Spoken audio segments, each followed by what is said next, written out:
Good morning, 10:38 a.m. Eastern Standard Time on this Friday, October 6th, 2023.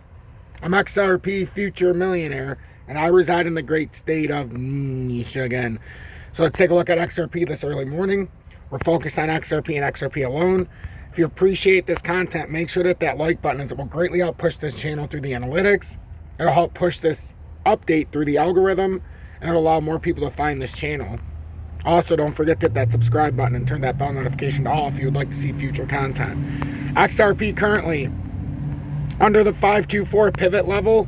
That's a major level if we're trying to expand this run. We still have the inverted head and shoulders very firmly in place. We came down to the 200-day like we talked about yesterday to see if we're still bullish or if we need to reverse back down.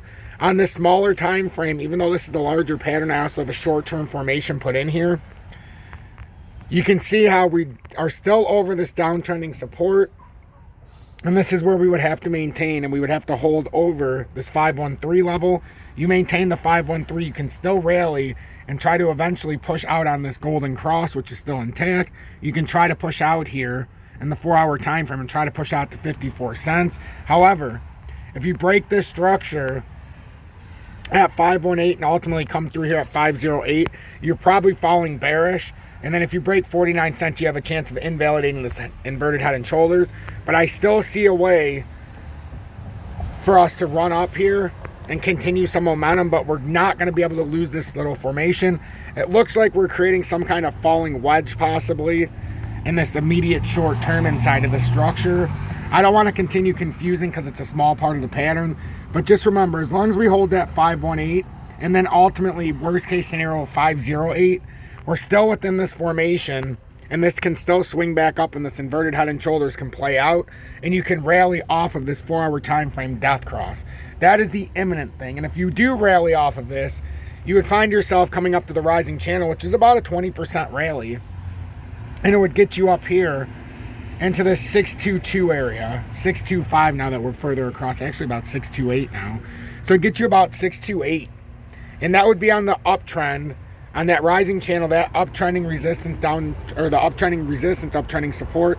This formation was started back on June of 22. So it is definitely possible to come up in there. It's just we have to do what I aforementioned. And then with XRP, the easiest way to see if we're going to be bullish or bearish is by the XRP market cap. Don't take this for granted, this indicator, or at least this formation. With the XRP market cap, we need to be over 28 billion to continue this sustained run up, and that's about a 10% move in market cap to 30.89 billion.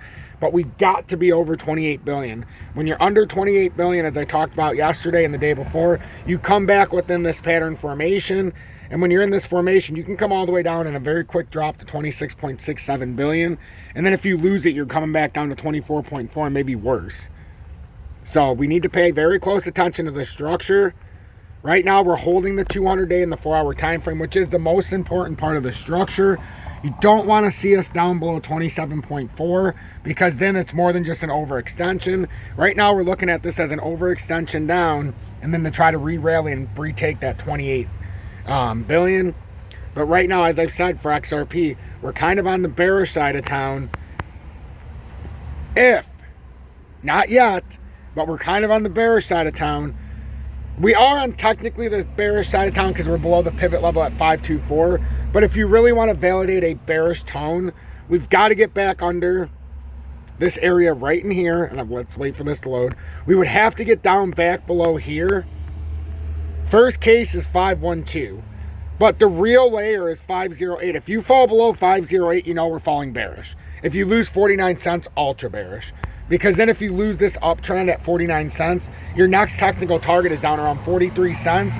You lose that, then you've got to deal with the 40-cent psychological level, but the technical support or the technical target would be the 2020 uptrend down at like 35.5 cents if we were to lose this structure. We're trying to see if we play off this inverted head and shoulders, which is still very much intact. It's trying to use this 512 level as support right now, 508 worst case scenario. But if you look at the daily time frame, we have still not lost the 20-day, and we're trying to reverse this formation. So we need to see if we can show any signs of strength on the daily candle. We've still got About 10 hours left on today's candle. The 4 hourly, we still haven't lost the 2 hourly, or the 200 day at 516. So that's still a very big sign. So just pay very close attention to this. I'm going to just keep this an XRP only update so we can stay on the same page. If you're looking to trade XRP or your favorite crypto, video description below. You can trade on MEXC. They've got up to 250x. Futures trading, they're the lowest spot maker fee because they have none, but USA users, new users aren't available, but they still support old USA users.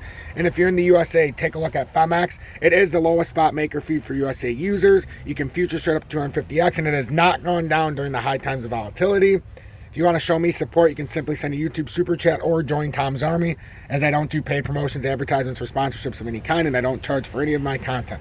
Stay blessed. Remember, it's our duty and our ability to start with positivity over negativity, and we are the light that distinguishes the dark. So we are the light surrounded by a world full of darkness, but the light can outweigh the darkness. It can actually defeat it and make it meaningless.